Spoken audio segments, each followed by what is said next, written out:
Assalamualaikum warahmatullahi wabarakatuh.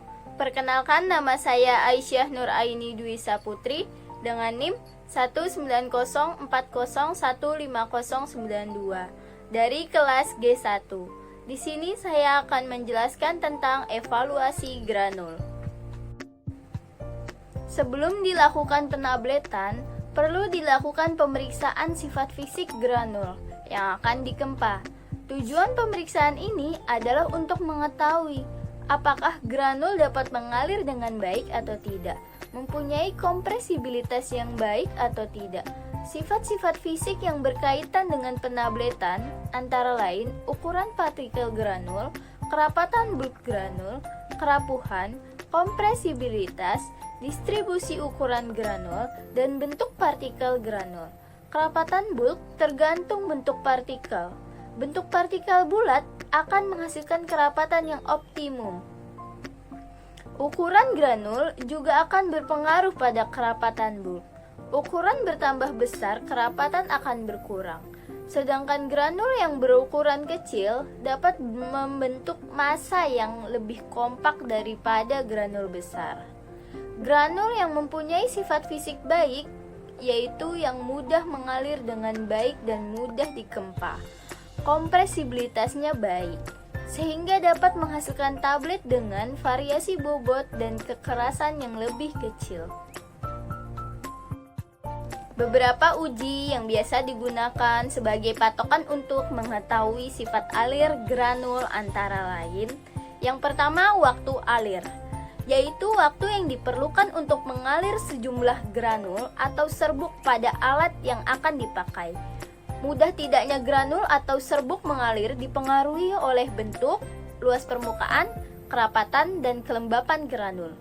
Ketidakseragaman dan semakin kecilnya ukuran granul akan menaikkan daya kohesi, sehingga granul menggumpal dan tidak mudah mengalir. Menurut Guyot, untuk 100 gram granul atau serbuk dengan waktu alir lebih dari 10 detik akan mengalami kesulitan pada waktu penabletan. Yang kedua ada sudut diam, yaitu sudut tetap yang terjadi antara timbunan partikel berbentuk kerucut dengan bidang horizontal.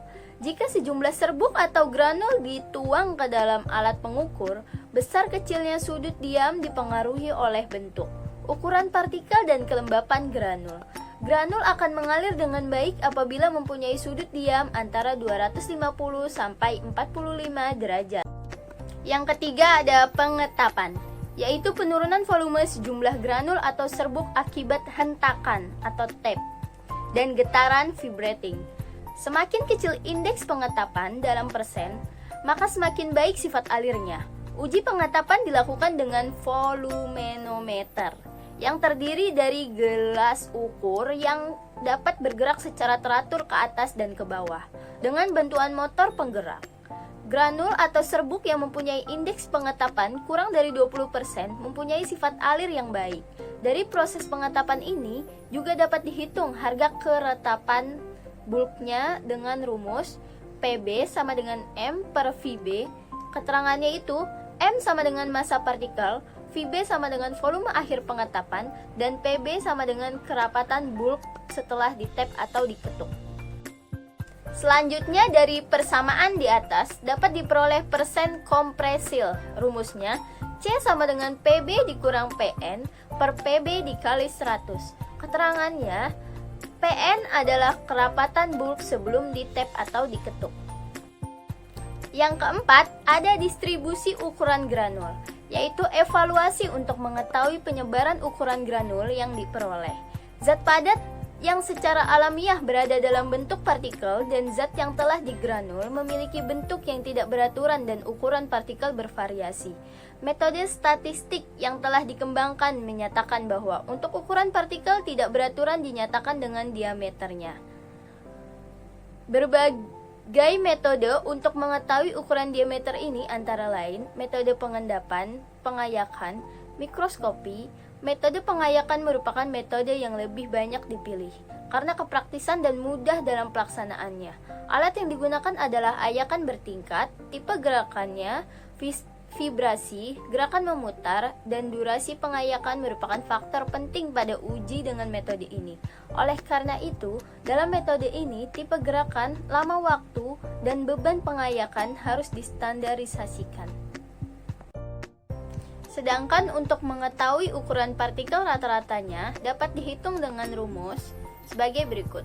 Ukuran rata-rata sama dengan bobot pada ayakan dikali lubang ayakan dibagi bobot granul. Di samping itu, beberapa hal yang berkaitan dengan sifat granul yang baik, yaitu yang pertama, tidak terlalu keras dan tidak rapuh. Yang kedua, cukup padat tetapi tidak rapat, masih poros. Yang ketiga, memberikan sifat kohesi yang baik terhadap tablet yang dibuat. Yang keempat, dapat melepaskan zat aktifnya. Yang kelima, tidak mudah rusak selama proses pengempaan. Yang keenam, bentuk mendeteksi sferis. Yang ketujuh, tidak terlalu banyak fineness granul halus sehingga tidak mengganggu sifat alirnya. Selanjutnya ada alat dan bahan. Bahannya adalah granul dari hasil percobaan 1 atau P1, MG stearat, talc, dan primogel. Alatnya ada ayakan bertingkat, gelas ukur 100 ml, dan mesin pengetap volumenometer, corong uji sifat alir, stopwatch, timbangan, oven, penggaris, dan kuas. Selanjutnya ada prosedur kerja. Sebelum dilakukan pengujian, granul yang diperoleh dari percobaan 1 diayak terlebih dahulu dengan menggunakan ayakan 12 untuk menyeragamkan ukuran granul dan menghilangkan granul besar akibat penempelan pada kondisi awal yang basah.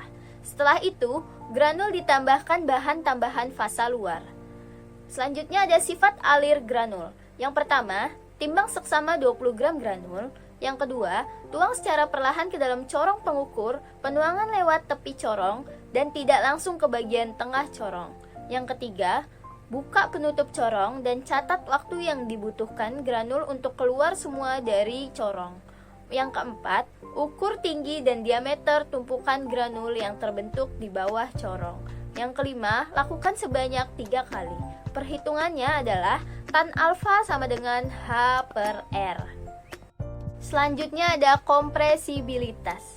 Yang pertama, timbang seksama 50 gram granul. Yang kedua, masukkan ke dalam gelas ukur dari volumenometer dan catat tinggi awal granul atau V. Yang ketiga, pasang pada alat dan nyalakan pengetapan. Yang keempat, catat perubahan tinggi setelah pengetapan atau VN ditandai dengan tidak ada penurunan tinggi granul atau konstan. Perhitungannya adalah Kp sama dengan VO dikurang Vn dibagi VO dikali 100%. Berikutnya, susut pengeringan. Yang pertama, timbang seksama 59 granul. Yang kedua, panaskan dalam lemari pengering atau oven pada suhu 105 derajat Celcius. Yang ketiga, timbang dengan raka analitik sampai diperoleh bobot konstan 2 kali penimbangan berturut-turut. Perhitungannya adalah susut pengeringan sama dengan WO dikurang W1 dibagi WO dikali 100%. Yang terakhir ada distribusi ukuran granul. Yang pertama, timbang berat kosong 1 seri ayakan penaraan. Yang kedua, letakkan sejumlah granul yang telah ditimbang 100 gram di ayakan mes 20-100 paling atas dengan diameter terbesar. Yang ketiga, jalankan ayakan selama 10 menit dan kemudian timbang kembali ayakan sehingga didapat berat fraksi yang tertinggal pada masing-masing ayakan. Yang keempat, buat tabel dan grafik distribusi ukuran granul dan hitung persen fineness-nya. Sekian penjelasan dari saya. Kurang lebihnya mohon maaf. Wassalamualaikum warahmatullahi wabarakatuh. Terima kasih.